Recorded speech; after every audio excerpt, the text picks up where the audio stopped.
Hi guys, it's Andrew here from Eastonmade today, and welcome back to the Eastonmade channel. It looks like we're finally getting some warm weather here. It's kind of drizzly today, and hopefully this doesn't melt too fast because it'll make an awful mess. We've got a pile of snow, and I know we haven't even got that much compared to some of the folks in through New York where there's that lake effect snow. I know there's been a pile of snow there, so hopefully it fares out good for everybody here.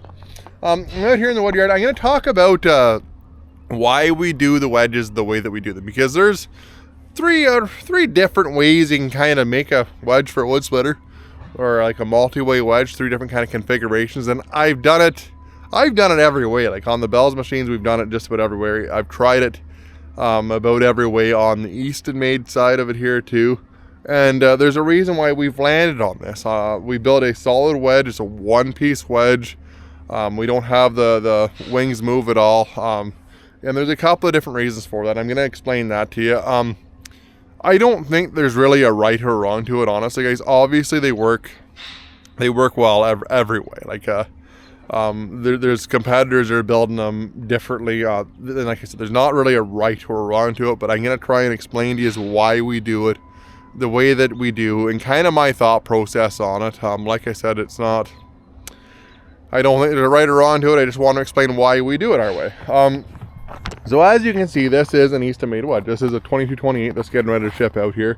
So this is a 4-way and a 6-way, and then we have a box wedge. So the first reason we do it is because you have a lot of versatility with it. You can see you can get a 4-way and a 6-way and a box wedge for this machine. You can actually get an 8, a 12.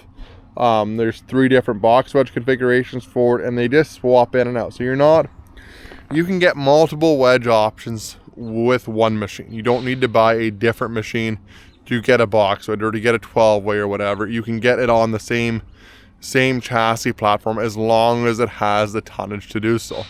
The other reason we do this, guys, is that the wedge is fairly narrow. It's sort of like a knife. So you can see that this tapers back. It's kind of a gradual taper here, so you're not trying to pull the piece of wood apart. It keeps it narrow, sort of. Think like a knife through butter.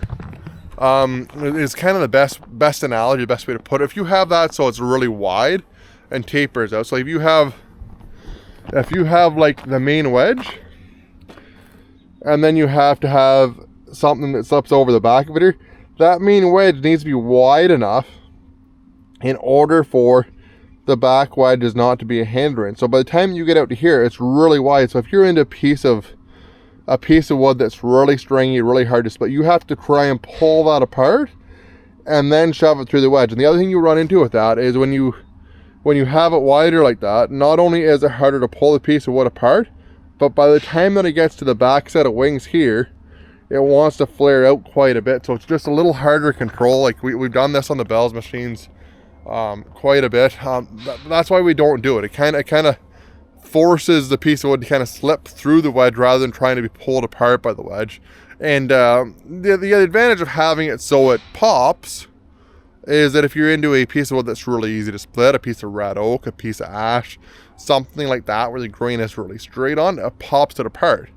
But on these machines, they're fast enough that you're not really saving a whole lot of time by doing that. And you can see that on the Axis here, that it's really narrow too. And some of the other competitors, like I said, the wedge gets really wide. And the reason we don't do it on here is because if it gets really wide, it opens the wood up so much that you're trying to catch and collect the wood, where with this it's kind of a straight cut, or as straight as we can, so then the pieces don't want to fall on their side. So that's kind of the negative that I see in doing it that way.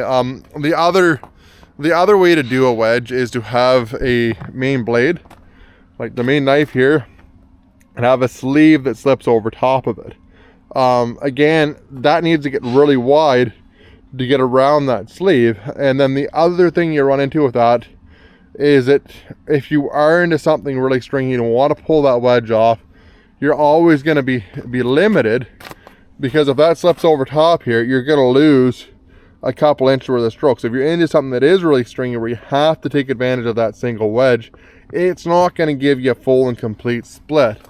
So again, if you're into sycamore, gum, if you're into elm, something with that really tight grain structure, and you have that last 2 inches on the end of it, it's just hard to pull that apart. You don't get a full and complete split if you have to use a single wedge on it.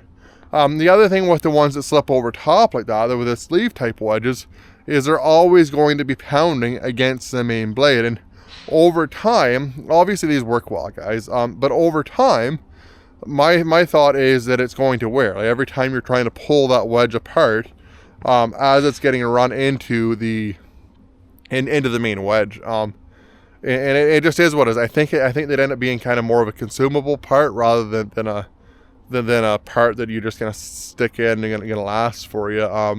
Obviously, there's companies that do this and they've had tremendous luck with it. But that's the reason why I don't do them like that.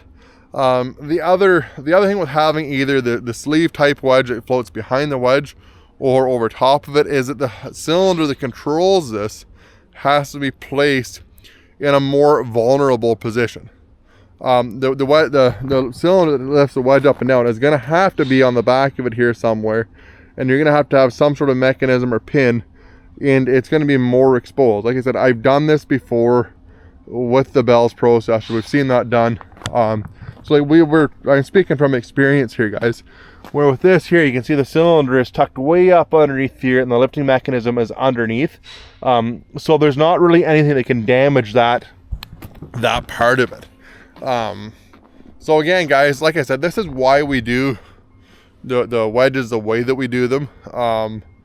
Like I said, there's kind of the three main styles, or three main ways of doing it, and that's why we don't do them that way, and that's why we do them our way. If you have any thoughts on this, drop a comment down below. Let me know what your thoughts are, your experiences are with the other ones. But this is why we do them. Do the wedges the way that we do them. It's kind of the main functioning part of the machine. It's the splitter wedge. That is what splits the wood. So it is a fairly important aspect to the machine and the function of it. Anyways, guys, if you liked the video, give it a thumbs up, hit the subscribe button down on the bottom. I really hope to see you guys in the next one. Thanks a lot.